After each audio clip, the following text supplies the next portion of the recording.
Sí. ¿Sí la ven? Sí, doctora. Vale, ok, vamos a empezar. ¿Qué saben de tuberculosis? ¿Ya vieron alguna clase de tuberculosis?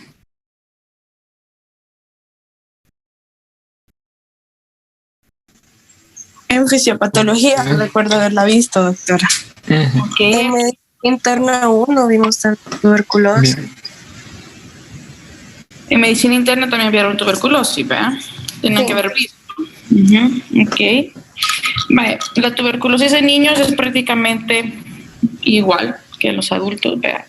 Exceptuando ciertas cosas en el tratamiento, ya como vamos a hablar más adelantito, y que también de que los niños no contagian, ¿verdad? Ellos sí se pueden contagiar, pero un niño no puede contagiar a un adulto ni a un otro niño, ¿verdad? Entonces eso es lo más importante de lo que es lo de la tuberculosis. Vale, entonces tenemos que la tuberculosis es una enfermedad vieja, ¿verdad? Tiene más o menos 4.000 años y es una de las infecciones más importantes en el mundo. Está el complejo Mycobacterium tuberculosis, ¿verdad? Que comprenden 5 tipos de Mycobacterium. Está el Mycobacterium tuberculosis, el Mycobacterium bovis, el Mycobacterium africano, el Mycobacterium microti y el Mycobacterium caneti. De estos es el más importante y es el que nos enfocamos siempre, es el Mycobacterium tuberculosis, ¿verdad? Pero no hay que olvidarnos de que hay otros tipos de Mycobacterium. ¿Cómo es el Mycobacterium, verdad? El Mycobacterium es un bacilo tuberculoso, son bacilos curvos, son débilmente gram positivos, son pleomorfos, inmóviles, no esperulados, y la característica más importante del Mycobacterium es que es bacilo ácido alcohol resistente, ¿verdad? Que es el que los hace diferenciar con otras bacterias. Dentro de la enfermedad de la tuberculosis se dice que hay 3 etapas, ¿verdad? Que está la exposición, la infección y la enfermedad. Entonces, ¿qué significa cada una de esas? Yo les voy a hablar, acuérdense que, como les repito, esto es lo mismo en adultos que en niños, ¿verdad? Pero yo me he enfocado prácticamente en lo que son los niños y la bibliografía es todo Nelson. Entonces, exposición es el primer estadio de la enfermedad. ¿Y qué es lo que significa? Significa que un niño tuvo un contacto con algún adulto, con algún adolescente que estaba con tuberculosis infecciosa, ¿verdad? Y se la pudo, y que puede tener la enfermedad, ¿no? Entonces, exposición es que el niño estuvo en contacto con el paciente, con alguien que es tuberculosis positivo, pero no necesariamente significa que el niño va a presentar la enfermedad o va a presentar la infección. Generalmente, cuando se le hace estudios a los niños, cuando ha estado en contacto, porque la norma dice de que toda persona que ha estado en contacto con una persona tuberculosa se le tiene que hacer el estudio. Entonces, si tenemos que un niño ha estado en contacto con alguien, con una persona con tuberculosis, ya sea mamá, papá, abuelo o algún hermanito mayor, adolescente, entonces hay que hacer el estudio. Entonces, se mandan a la unidad de salud, ¿verdad? Generalmente las unidades de salud están capacitadas para poder para llevar estos programas de tuberculosis. Son ellos quienes hacen la prueba de tuberculina, ahí hay pruebas de tuberculina, son ellos quienes hasta dan el medicamento, ¿verdad? Como ya vamos a ver más adelante, el medicamento tiene que ser estricto y generalmente se da en el lugar para ver de que se lo tomen. Entonces, a veces al hospital los mandan prácticamente solo para que se le tome la radiografía. Solo para que se tome la radiografía, se les toma la radiografía. Vemos también de que el niño esté bien, que no esté con signos de dificultad respiratoria, que no esté sintomático, ¿verdad? Aún estando sintomático, el niño puede estar... perdón, si hay alguien que está esperando, me avisan, ¿no? Sé que hay alguien. Perdón, puede representar los síntomas, entonces hay que evaluarlo, ¿verdad? No solo es como que, lo mandan de la unidad de salud por contacto TV, entonces mandan para radiografía, le tomamos la radiografía y salud. No, hay que ver que el niño esté bien, ¿verdad? Se le hace una pequeña historia, se le dice al paciente que es contacto TV, fulanito de tal, tiene tuberculosis, manejado con tal cosa, por lo que es mandado niño para evaluación. En el hospital a veces hay tuberculina, a veces no hay tuberculina. También hay otra prueba que se llama liberación de interferón gamma, pero esa aquí no hay. Eso aquí solo es la prueba de tuberculina y el esputo, ¿verdad? Pero como sabemos, cuando empieza a expectorar al niño, les pasado lo hablamos, a ver si me pusieron atención. A los 6 años. A los 6 años. Entonces, un niño menor de 6 años no nos sirve de nada hacerle que expectore para ver los bacilos en el esputo. Lo que se hace a veces es de que se ingresa el niño para hacer las baciloscopías, se le introduce una sonda por la nariz a llegar a la boca, a llegar al estómago, en ayunas, tipo que en la madrugada, y tempranito en la mañana se aspira las secreciones que ha tragado el niño. Entonces, así se puede hacer la baciloscopía en un niño. Pero que el niño no dé el esputo solo a partir de los 6, 7 años, ¿verdad?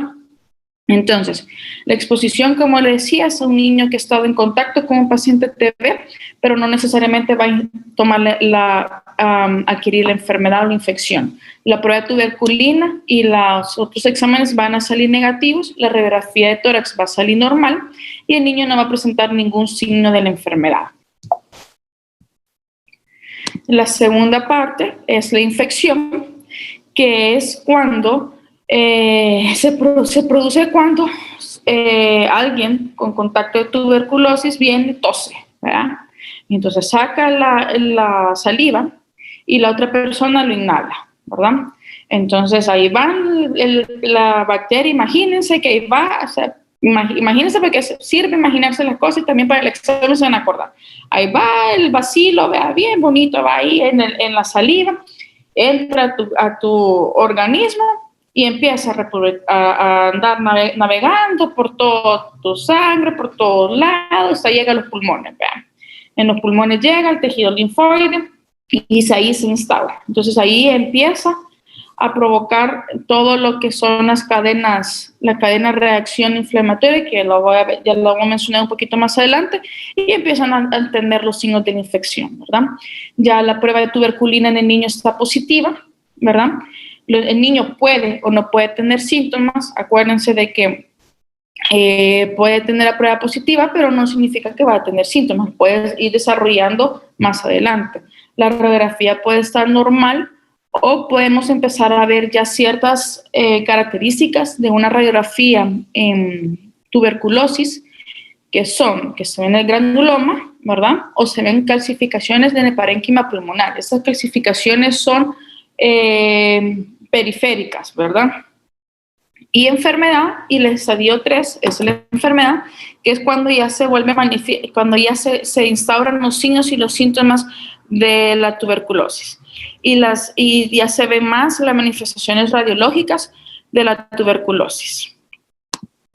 Entonces, ya sabiendo eso, vamos a hablar un poquito de la transmisión. Como les decía, se da por medio de gotas de saliva, ¿verdad?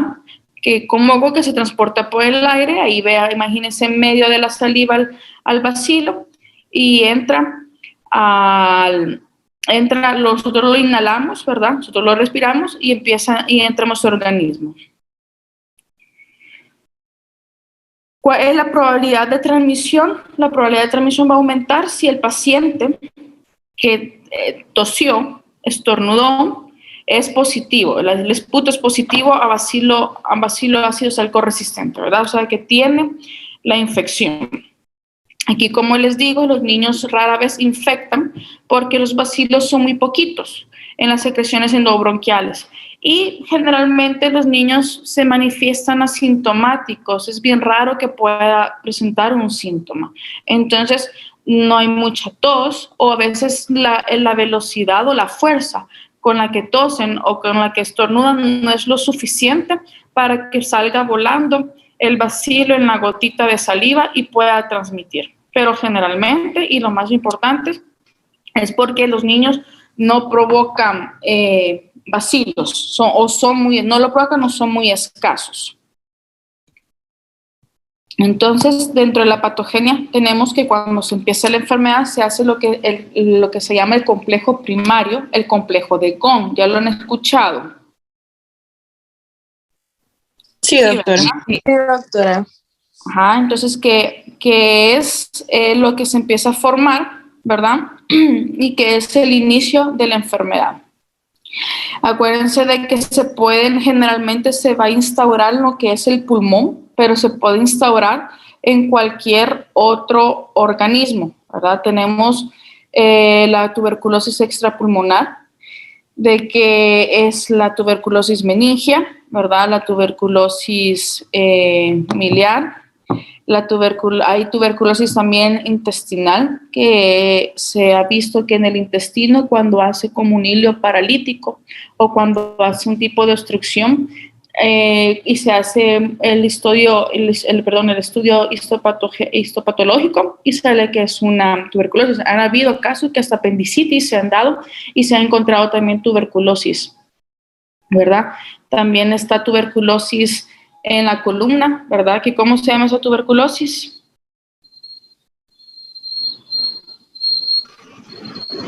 Doctora, sería la tuberculosis de Potter. ¿Perdón? Síndrome de Potter. Síndrome, Ajá. perdón, de Potter.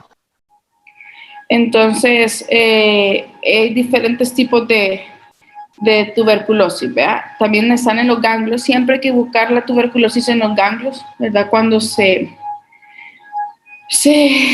inflaman, ¿verdad? Si un paciente que está con tuberculosis, no hay que buscar los ganglios para ver si no hay inflamación y hay necesidad de tomar una biopsia y con eso se podemos también descartar con tuberculosis, porque como les digo, muchas veces los niños no manifiestan síntomas radiológicos. Entonces tenemos que buscar por dónde puede andar, si tiene o no tiene tuberculosis. Si hay ganglios inflamados, se les hace lo que es la biopsia. Más del 98% de los casos, la puerta de entrada es el pulmón, como le dije, o sea, es bien poca la tuberculosis extrapulmonar, pero se da y más que todo en los niños. Ya les voy a enseñar un cuadro más adelante que en los niños es más frecuente la tuberculosis extrapulmonar.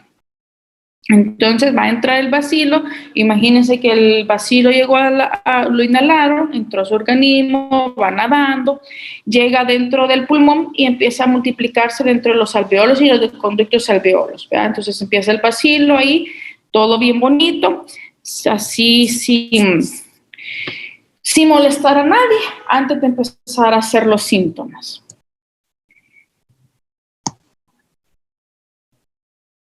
Entonces, como les había dicho ya antes, cuando la infección primaria se asienta en el pulmón, esto va a infectar lo que son los ganglios linfáticos iliares y por medio de ahí se puede ir hacia otros lugares.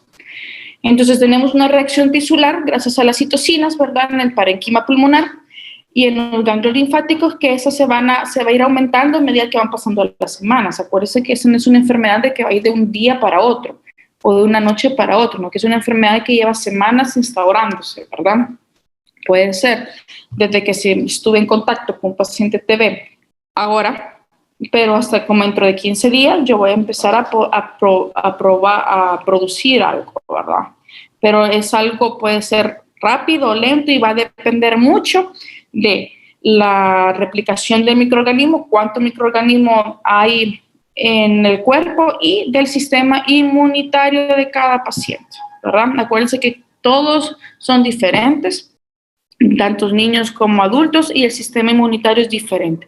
También es diferente en niños que tienen alguna enfermedad de base, ¿verdad? Pacientes VIH, como ustedes ya saben, en un paciente VIH el bacilo se multiplica más y provoca más enfermedades, ¿verdad? Por eso hay que tener mucho, mucho cuidado. Entonces llega, ¿verdad? Se producen las citocinas, empieza a hacer la reacción citoquímica, empieza a ver la hipersensibilidad tisular, empieza a ver la reacción en el parénquima. ¿Cuándo vamos a saber? Entonces esa reacción es de inflamación, ¿verdad? Y toda la cascada, y comienza a provocar toda la cascada de citocina, que se hace la reacción, que empieza a formarse los complejos, que se empieza a formar el granuloma, ¿verdad? En el pulmón, que es unas características de la tuberculosis y que la podemos ver en las radiografías, lo que es el granuloma, ¿verdad? Empieza a haber la inflamación, podemos ver, y empieza a provocar todos los demás síntomas gracias a la reacción de las citoquinas. Entonces, ¿cuándo vamos a saber que un paciente se está curando o no de una tuberculosis? Cuando empezamos a ver fibrosis, ¿verdad? Cuando empezamos a ver fibrosis, cuando empezamos a ver calcificaciones, ¿verdad? Y esto mismo se llega a hacer a una necrosis gaseosa y se empieza a hacer una encapsulación, ¿verdad? Entonces aquí, como les había dicho, que la tuberculosis diseminada se produce cuando el número de bacilos circulantes es grande y la respuesta inmunitaria celular del cuerpo resulta inadecuada, que es lo que habíamos hablado, ¿verdad? Que si un niño está inmunocomprometido, si está inmunodeficiente, si está con VIH o no. Entonces aquí viene una pregunta importante. A los niños que nacen de madres con VIH o enfermedad de SIDA, ¿se les pone la BCG, sí o no? No. No, doctor. No, ¿verdad? No. No se le pone porque no sabemos cómo está el niño, si tiene o no tiene, ¿verdad?, la infección, y podemos hasta complicar y podemos hasta hacer de que se haga una tuberculosis en el bebecito. Y otra pregunta importante, ¿la BCG qué nos protege? ¿De qué tipo de tuberculosis nos protege? Miliar. Miliar y meninge. ¿Cuál otra? Meninge. Meninge, exactamente. La BCG no nos protege para la tuberculosis pulmonar, ¿verdad?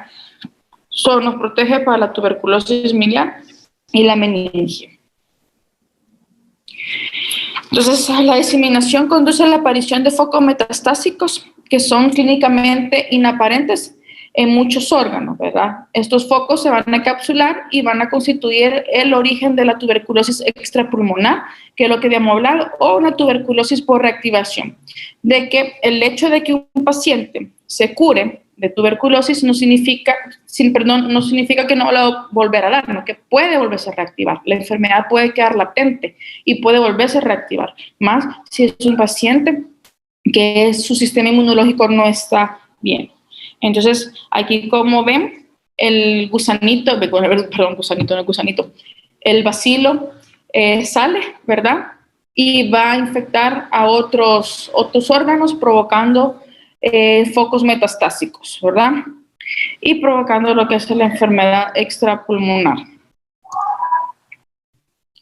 En el VIH el riesgo de diseminación es muy elevado, como lo que habíamos dicho. El VIH es un paciente inmunocomprometido, ¿verdad? Y el VIH no es amigo de la tuberculosis, del bacilo, del Mycobacterium tuberculosis, entonces la enfermedad se agrava, ¿verdad?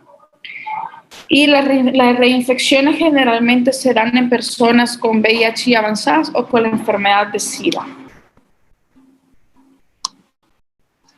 Aquí están los signos y síntomas según la edad. Aquí estamos menor de 1 año, niños de 1 a 10 años y adolescentes. Entonces, acuérdense, los síntomas de una tuberculosis son fiebre, generalmente es una fiebre nocturna, que es cuando dice, fíjese que todas las noches me da fiebre. Y en la mañana pasa súper bien, pero me da fiebre, ¿verdad? En la noche. La tos puede ser productiva, no puede ser, puede ser seca. Puede haber hemoptisis también, ¿verdad? Puede haber dificultad respiratoria, dependiendo de la gravedad de la enfermedad. Puede haber la sudoración, ¿verdad? Es que mire, como sudo, y de verdad que si llega un paciente, mire, toda la noche me da fiebre. Si un paciente llega y dice, todas las noches me da fiebre por tanto tiempo, y ven que aquí falta que pierden peso, hay que sospechar, ¿verdad? Que tiene tos, hay que sospechar. Entonces, en un niño, ¿cómo vamos a sospechar? y hay alguien en la familia que también tiene fiebre o que tiene tos hace poquito, sí, fíjese que fulanito y tal está en tratamiento con tuberculosis. Entonces, okay, entonces aquí viene, ¿verdad? Tenemos que estar pendientes. Como les había dicho, el programa de tuberculosis es muy amplio, es tan amplio que ya se van a dar cuenta que cuando sean internos a final del año les hacen hasta un examen de tuberculosis, de la norma de tuberculosis. Tienen que leerse la norma de tuberculosis para poder saber bien lo que es esta enfermedad. Lo tienen tan controlado, ¿verdad? Que llega un paciente positivo de tuberculosis, entonces empiezan a investigar toda la familia, empiezan a investigar a toda la familia cercana, a todos los contactos y los mandan a los hospitales, se mandan a unidad de salud a que se les haga la baciloscopía, que se les haga la tuberculina. Pero ya vamos a ver más adelante que la tuberculina hay que tener cuidado, porque si a ustedes les hace la tuberculina, les puedo asegurar que les va a salir positiva. Puede ser por 2 razones, porque les pusieron la BCG, porque de chiquitos o porque vivimos en un ambiente hospitalario, ¿verdad? Entonces, vivir en un ambiente hospitalario, ¿con cuántas personas tuberculosas no hemos estado en contacto? Entonces, no puede salir positiva. Entonces, hay ciertos grados, hay ciertas medidas para saber si eso no está positivo a la prueba.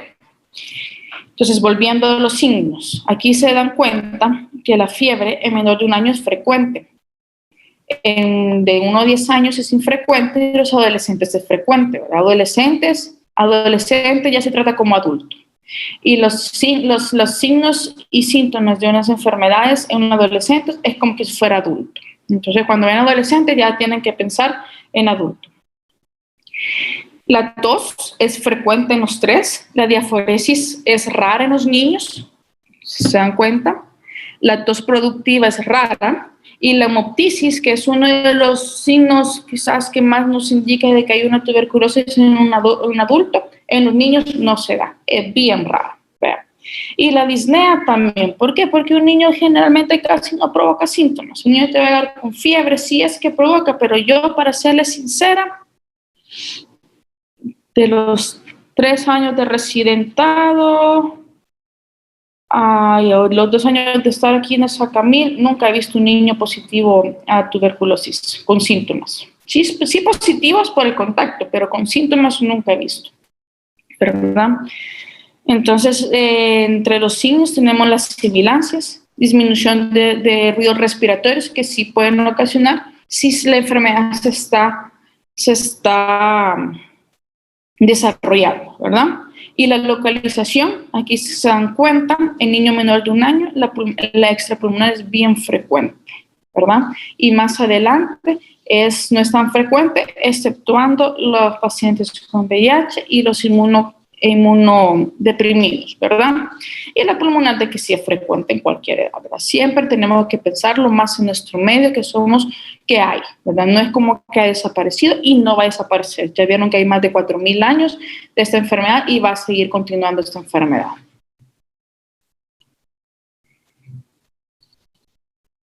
Vale, entonces aquí está lo que les decía de la tuberculina, ¿verdad? El diagnóstico, aquí nos faltó algo, sí. El diagnóstico, como habíamos dicho, el diagnóstico se puede hacer por diferentes formas. 1, la tuberculina, ¿verdad? Que aquí estamos, que es como una inyección intradérmica, se le pone en el antebrazo, ¿ven mi brazo? ¿Lo ven? Sí. Se pone en el antebrazo del paciente, ¿verdad? Se pone como subdérmica. Y entonces la reacción empieza a ponerse, a hacerse lo rojo, ¿verdad?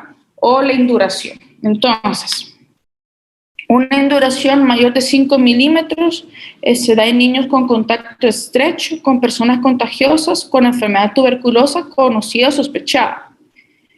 Entonces, todos estos niños pueden tener mayor de 5 milímetros, pero ¿cómo tener niños con sospecha de enfermedad tuberculosa cuando tengan la induración mayor de 5 milímetros y signos radiográficos de tórax indicativo de la enfermedad tuberculosa activa o previa? ¿Y cómo vamos a saber si era previa? ¿Cómo dijimos? ¿Cuándo se formaba? ¿Cuando ya veíamos de que estaba saliendo la enfermedad?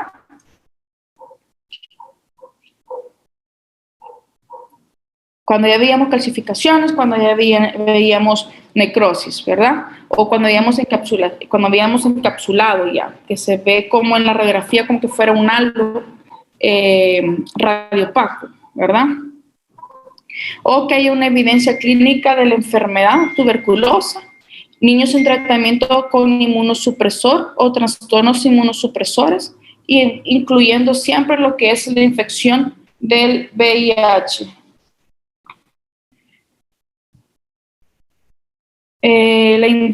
Si hay una induración mayor de 10 milímetros, es un niño que tiene bastante riesgo de padecer la enfermedad tuberculosa desinhibida. Niños menores de 4 años de edad, niños con otros trastornos médicos como enfermedad de Hodgkin o linfoma, diabetes mellitus, insuficiencia renal crónica o malnutrición, ¿verdad? Y niños con gran exposición de la enfermedad tuberculosa, niños nacidos en regiones del mundo con alta prevalencia, niños con exposición a adultos infectados por VIH, ¿verdad? Y niños que viajan a regiones del mundo con alta prevalencia. Entonces, si un niño tiene todos estos signos que hemos hablado, todos estos riesgos y la induración es mayor de 10 milímetros, puede ser positivo. Si con la mayor de 5 milímetros y tiene todos estos signos, puede ser positivo. Entonces, ¿cómo vamos a decir que un niño, si no tiene ningún riesgo, no tiene ningún factor, no ha estado en contacto con nadie de tuberculosis, pero tiene una induración mayor de 15 milímetros, eso va a ser positivo? Entonces, ¿entendieron más o menos cómo de la lectura de la tuberculina? Es mayor de 5 milímetros con estrecho contagio de personas, ¿verdad? O con alguna enfermedad inmunosupresiva. Mayor de 10 milímetros, si es un niño menor de 4 años, con también enfermedades inmunodeprimentes, ¿verdad? VIH. Y mayor de 15 milímetros va a ser positiva en niños que no tienen ningún factor de riesgo, ¿verdad? Vale. También tenemos entre los diagnósticos, ¿verdad? Lo que es las radiografías, para ver si hay algún complejo, ¿verdad? Están también las...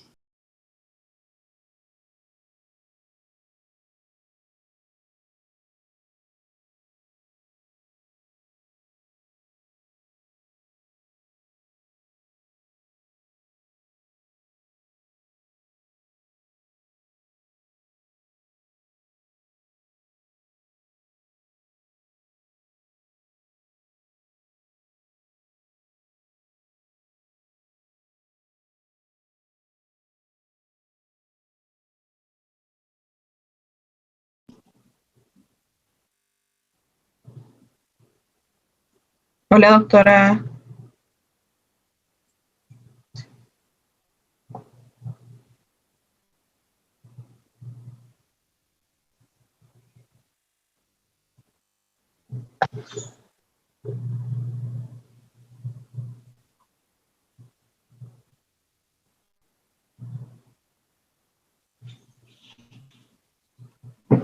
Hola, Ángela. Hola. No está la doctora, ¿verdad? Se salió. Sí, se salió. Le fue el Inter, creo yo. Ah, pues quizás el internet, ajá, se le fue. Soy su fan, me manda un saludo. Saludo a Yancy, que me está escuchando. Yancy, pone tu cámara, quiero verte. Desde Maryland. Estamos con la prueba de... ¿verdad? Sí. Con la tuberculina. La tuberculina. Estamos con la tuberculina. Entonces, estamos hablando de que también están para hacer diagnóstico la baciloscopía, pero que en los niños no es muy fidedigna y que no se utiliza mucho porque no produce muchos bacilos, ¿verdad? También está el interferón gamma, que ese aquí no hay, ¿verdad? Y también tenemos las radiografías, ¿verdad? Que la radiografía nos presentan los signos radiológicos, que ya los sabíamos, que son las calcificaciones periféricas, ¿verdad? Recuérdame porque si no me acuerdo ahorita cómo se llaman los granulomas. Los granulomas que se ven en la radiografía, ¿verdad? Que se ven como cavitaciones. ¿Ya han visto las radiografías de adultos? Que se ven como las cavitaciones y se ven los granulomas. Pues Sí. en los niños también se puede ver así. Entonces, el tratamiento, hay unos criterios que se llaman criterios de Stigen y Kaplan, que es un puntaje que se le da dependiendo al niño, dependiendo de los hallazgos que tengan, tanto síntomas radiológicos o que tenga la tuberculina positiva, para poder saber si se le va a dar o no se le va a dar un tratamiento, ¿verdad? Entonces yo le voy a mandar, le voy a mandar al doctor llevar la presentación para que la puedan ver, ¿verdad? Ay, me disculpan, pero no esperaba que se fuera la luz. Pero entonces, sigamos. Si tenemos el hallazgo de un bacilo, ¿verdad? Son 7 puntos. Si tenemos un granuloma específico, van a ser 4 puntos, ¿verdad? Si la prueba de tuberculina es mayor de 10 milímetros, son 3 puntos. Si tenemos antecedentes epidemiológicos de que he estado en contacto con algún paciente positivo tuberculoso, son 2 puntos. Si la radiografía es sugestiva, son otros 2 puntos. Y si el cuadro clínico sugestivo, son otros puntos. Entonces, sumamos, ¿verdad? Si tenemos solo hasta 2 puntos, no es tuberculosis. Si solo tenemos 1 punto, 2 puntos o 2 puntos, no es tuberculosis. Si va de 3 a 4 puntos, el diagnóstico puede ser posible y amerita un estudio más profundo. Si tenemos de 5 a 6 puntos, es que es un diagnóstico factible que puede ser tuberculosis, entonces hay que iniciar el tratamiento. Y si tenemos más de 7 puntos, es un diagnóstico de certeza y tenemos que iniciar el tratamiento. Entonces, y como les dije que solo con encontrar el bacilo son 7 puntos, entonces no tiene nada más, pero tenemos en la presencia de bacilos, ya iniciamos tratamiento. El niño tiene tuberculosis, iniciamos tratamiento. ¿Cuáles son los medicamentos que se utilizan en la tuberculosis? Que son 4, ¿verdad? El etambutol, la isoniazida, la piracinamida y la rifampicina. A ver, quiero ver si se acuerdan. ¿Cuál es el esquema de tratamiento de la tuberculosis en un paciente adulto? ¿Alguien se acuerda? Se da isoniazida, rifampicina, esos 3 o 4 medicamentos, pero se dan 6 veces por semana, se descansa domingo y se da por 3 meses. Ajá. Entonces son los 4 medicamentos, el etambutol, el isoniazida, la rifampicina y la piracinamida, ¿verdad? Y se da por 4 meses, se da 6 veces a la semana. Y después se descansa un tiempo y después se da por 2 meses solo la isoniazida y la rifampicina. Entonces, ese es el mismo tratamiento, es el mismo esquema que se le da a los niños, exceptuando que no le damos etambutol, ¿verdad? Evitamos que se dé el etambutol. ¿Y por qué? Porque una de las reacciones adversas principales del etambutol es la neuritis óptica. Entonces, en un niño no nos va a poder decir, mire, no veo los colores, o mire, me duelen los ojitos, me duele aquí, no veo bien. Es bien difícil de que un niño nos pueda manifestar eso. Entonces, por esa razón, no se da el etambutol. Hay quienes que sí lo dan, ¿verdad? El esquema dice de que se tiene que dar, pero generalmente no se da. Entonces, es un esquema de isoniazida, piracinamida y la rifampicina. En niños ya más grandecitos, arriba de 6, 7 años, ya se puede dar el etambutol. Entonces, ¿cuál es la dosis? La dosis del etambutol son 20 miligramos por kilo, ¿verdad? Con una dosis máxima de 2.5 gramos. La isoniazida es una dosis de 10 a 15 miligramos por kilo, con una dosis máxima de 300 miligramos diarios. La piracinamida es una dosis diaria de 30 a 40 miligramos por kilo, con una dosis máxima de 2 gramos. Y la rifampicina va de 10 a 20 miligramos por kilo, con una dosis máxima de 600 miligramos. Entonces, al niño es importante dárselos como se debe dar. Según el peso. Entonces, si un niño les llega a la unidad de salud con sospecha de tuberculosis, generalmente, como les había dicho, en la unidad de salud se les da el tratamiento. No hay necesidad de mandarlo al hospital, al menos de que el hospital tenga un programa de tuberculosis, entonces se le puede dar, pero generalmente se le da el tratamiento. Y el tratamiento tiene que ser con estricta vigilancia.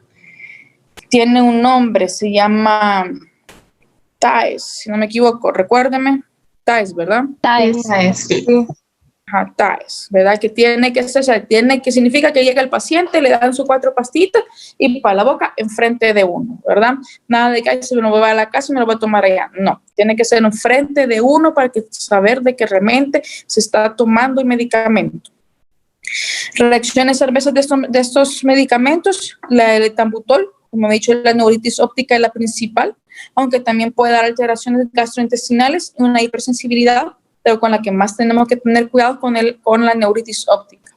La isoniazida, ¿verdad? Que puede haber elevaciones de las enzimas hepáticas, puede provocar hepatitis, una neuritis periférica y una hipersensibilidad. Por eso hay que también estar cada cierto tiempo. Paciente con tuberculosis, con tratamiento de tuberculosis, tiene que estar cada cierto tiempo haciéndose exámenes para ver cómo van sus niveles hepáticos, ¿verdad? Sus enzimas y todo eso. Piracinamida también da efectos hepatotóxicos, ¿verdad? Puede haber artralgias y molestias gastrointestinales, ¿verdad? Y la rifampicina, lo principal es que colorea la orina y las secreciones de naranjado. Entonces, ustedes tienen que decirle al paciente, a la mamá, el niño va a empezar a hacer pipí anaranjado, puede llorar hasta anaranjado, pero es normal, ¿verdad? Es normal eso por la rifampicina. Entonces, no se vaya a asustar ni nada por el estilo. Pero también puede dar vómitos, puede dar hepatitis, reacciones pseudogripal, puede dar trombocitopenia, plurito, ¿verdad? Entonces, siempre hay que decirle a los papás sus efectos adversos. Estos medicamentos son un medicamento fuerte, ¿verdad? Hay que explicarles bien a los pacientes. Si son niños, hay que explicarles bien a los papás, porque mucha gente no lo soporta. Son medicamentos fuertes. Es como los retrovirales. No sé si alguien ha tenido accidentes laborales y le ha tocado tomar antirretroviral. No, todavía no. No, todavía no. Vaya, qué bueno, y tenga mucho cuidado porque es horrible. Y a mí ya me tocó una vez de externo, tuve un accidente laboral, estaba en 4º año, me tocó tomarlos. Eran por 28 días, pero solo aguanté 10. No pude pasar de 10. Son unos medicamentos fuertísimos que te destruyen el estómago. Y lo mismo pasa con este medicamento. Entonces hay que decirle a los papás que tienen que tener paciencia y que es un medicamento que se tiene que cumplir, ¿verdad? Porque no, el niño se puede llegar a complicar. Tenemos otros medicamentos que se dan, como es el ácido paraminosalicílico, ¿verdad? La micacina, la capreomicina, la cicloserina, la streptomicina. La streptomicina es una de las que se ocupa más que todo después de los 4 principales. Esta es la que más se ocupa cuando son multiresistentes a la tuberculosis. También está la canaminacina, la leofloxacina, el moxifloxacino. Son medicamentos que se pueden utilizar cuando son bacilos resistentes, pero es bien raro que se utilicen. Generalmente con los primeros 4 salen adelante. Entonces, para la enfermedad, para la tuberculosis pulmonar y la tuberculosis extrapulmonar es el mismo esquema que les había dicho anteriormente, que son los 2 meses de isoniazida, rifampicina y piracinamida y etambutol, exceptuando en los niños no se da el etambutol, ¿verdad? Y de ahí se da seguida de 4 meses, se los había dicho al revés, seguida de 4 meses de isoniazida y rifampicina. Los primeros 2 meses se dan por 6 días a la semana, descansando un día, y los siguientes 4 meses se dan 3 veces a la semana, ¿verdad? También hay otro esquema diferente, que es un esquema que solo se da isoniazida y rifampicina de 9 a 12 meses, y ese más que todo se da para lo que es el Mycobacterium bovis, que es sensible a los fármacos. Pero, como les digo, cualquier Mycobacterium va a reaccionar a la primera esquema, ¿verdad? Que son 2 meses de isoniazida, rifampicina y piracinamida, seguido de 4 meses de isoniazida y rifampicina. Eso es importante que se lo sepan, ¿verdad? Y cuando este esquema es para infección pulmonar extrapulmonar, exceptuando la meningitis. Cuando es una tuberculosis meningia, el esquema son 2 meses de isoniazida, rifampicina, piracinamida y un aminoglucósido, o etambutol o etionnamida. Es una vez al día por 7 a 10 meses. No, 2 meses, perdón, y después se va a dar de 7 a 10 meses isoniazida y rifampicina, ¿verdad? Como se ven, todos los esquemas son largos, entonces tienen que decirle a los papás que tengan paciencia. ¿Me han entendido o quieren que se lo repita?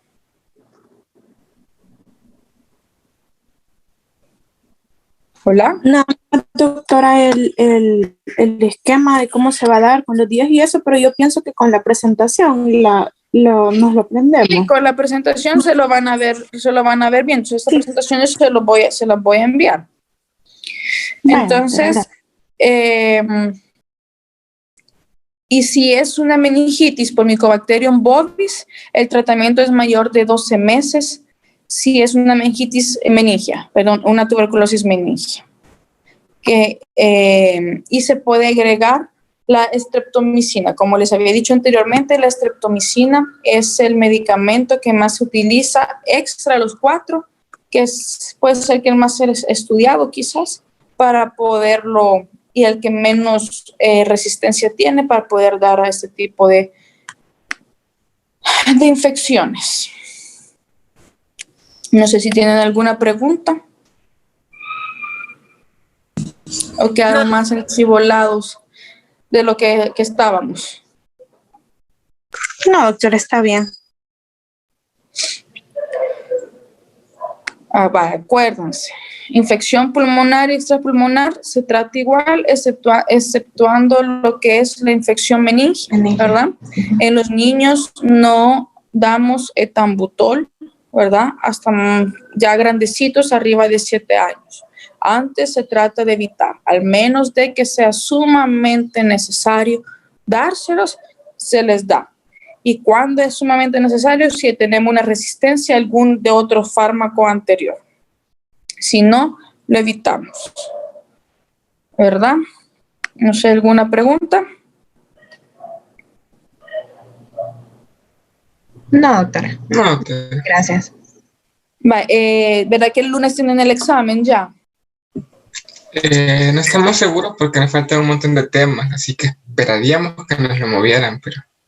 Ok, sí, porque yo tengo con ustedes otro tema el domingo que es intoxicaciones, ¿verdad? Creo que sí. Sí, tenemos intoxicaciones, el domingo. Que lo que pasa es que yo tengo turno de 24 horas el domingo ahí en el hospital, pero creo yo que sí se lo puedo dar porque voy a estar con otra persona, quiero ver. Doctora, el tema que es... Enfermedad hepática congénita adquirida sería... Ese es el tema. Cierto. Es cierto, la intoxicación va después, ¿verdad? Quiero ver si estoy con alguien más el domingo para ver si se lo voy a poder dar. Sí, estoy con la doctora de Paz. Entonces le voy a pedir de que me cubra un tiempecito para que les pueda dar la clase. Sería enfermedades hepáticas, ¿verdad? Sí, enfermedades hepáticas. Ok. ¿Alguna pregunta? No, doctora. Doctora, gracias. Solo le voy a confirmar la hora del domingo porque me tengo que poner de acuerdo con la doctora Flor de Paz para que me cubra un momentito mientras le doy la clase, ¿verdad? esas son más bonitas. Estas de tuberculosis en fea, ve. Sí, esas, yo sé, es bien tediosa, pero la hepatitis es más bonita. Vale. Ok, niños, estamos entonces. Gracias, doctora. Cualquier duda, cualquier pregunta, cualquier cosa, ya saben que pueden preguntarme, ¿verdad? Sí. Gracias. Gracias. Vaya, pues, cuídense. Feliz día.